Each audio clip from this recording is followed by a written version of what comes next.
let's talk about biceps tenodesis. The brachial biceps is the main flexor and supinator muscle of the forearm. It finishes by a conjoined tendon on the bicipital tuberosity of the radius. Proximally, the short head of the biceps arises from the coracoid process, the long head from the upper part of the glenoid. This tendon turns at 90 degrees at the exit from bicipital groove. This anatomical situation led to the instability of the long head of the biceps. It can provoke lesion to the rotator cuff, subscapularis lesion anteriorly, supraspinatus lesion superiorly, posterior-superiorly. Patient can define their pain easily. The pain radiates to the arm.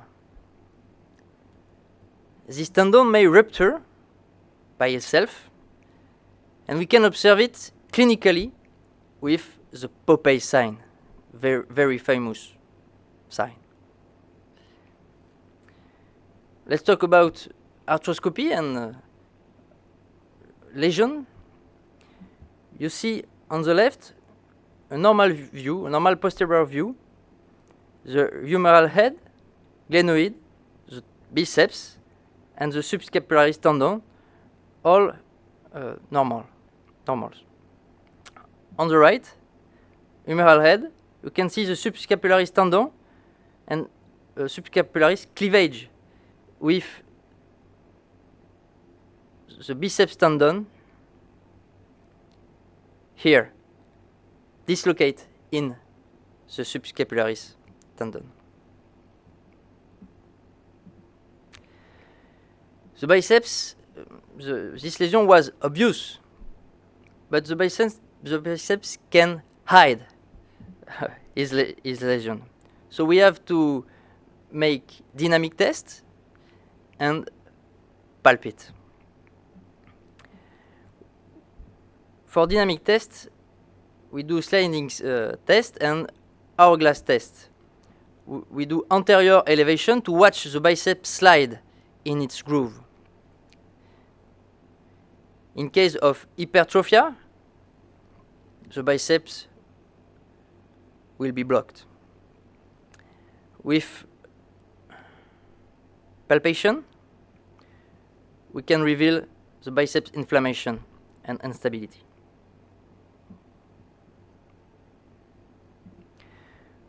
We use two techniques in this.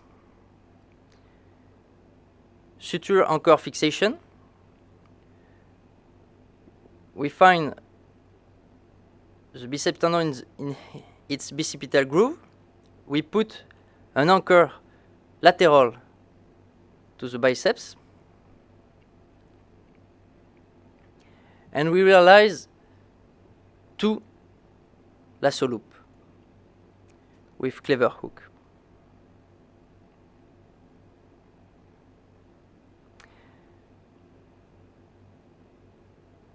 We didn't cut the biceps for the moment.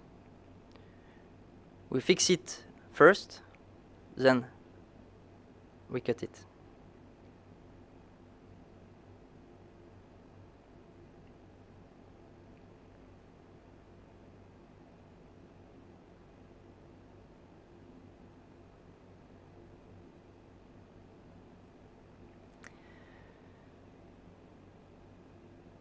To cut it after fixation, we have to open the interval rotator by an extra-articular view, as you can see.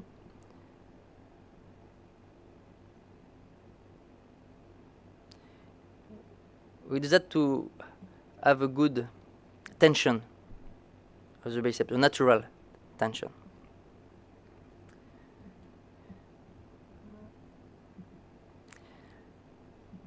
Then, For younger patients and athletic, we use bioabsorbable interference screw fixation.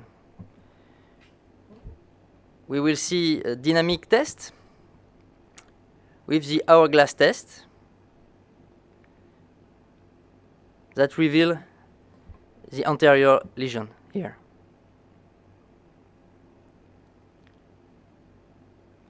The intra-articular view allows us to evaluate the bicep for synovitis, delamination, and hypertrophy.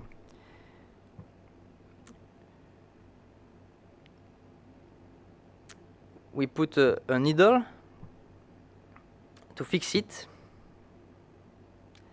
then we cut it at the basis.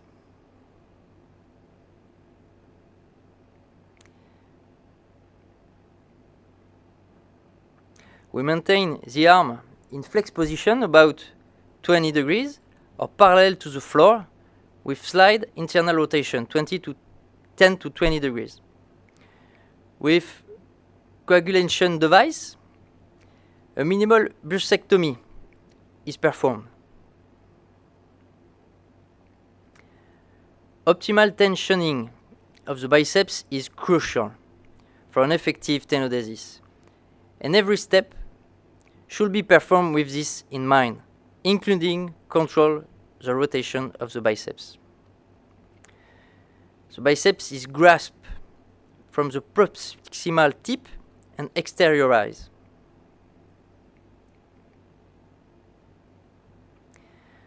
The tendon is double over at number 5 suture, and the end of the tendon with stitch to tuberalize it. The PDRS is tight anterolaterally. We mark the tendon to help us control the rotation.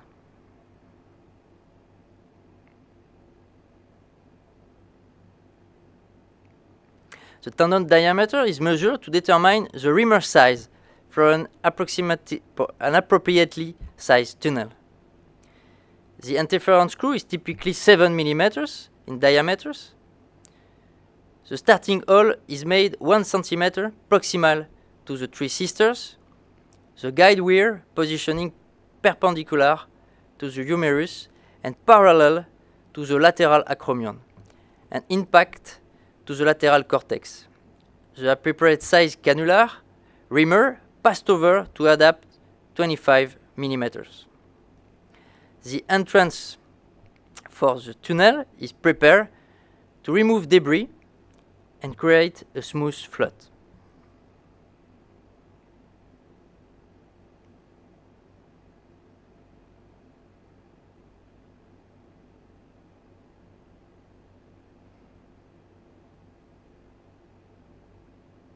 Very smooth.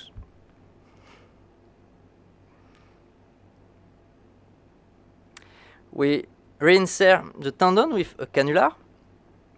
It's important to orient the bit needle parallel to the lateral acromion as they pass the posterior cortex and buttress the skin posteriorly to maintain a safe distance from the axillary nerve.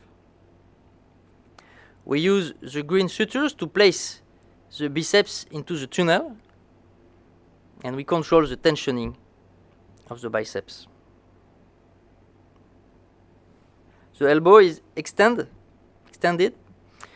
so as not to over-tension the biceps as the screw is passing.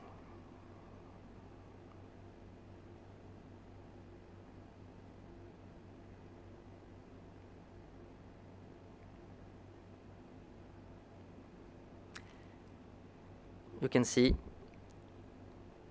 the tension.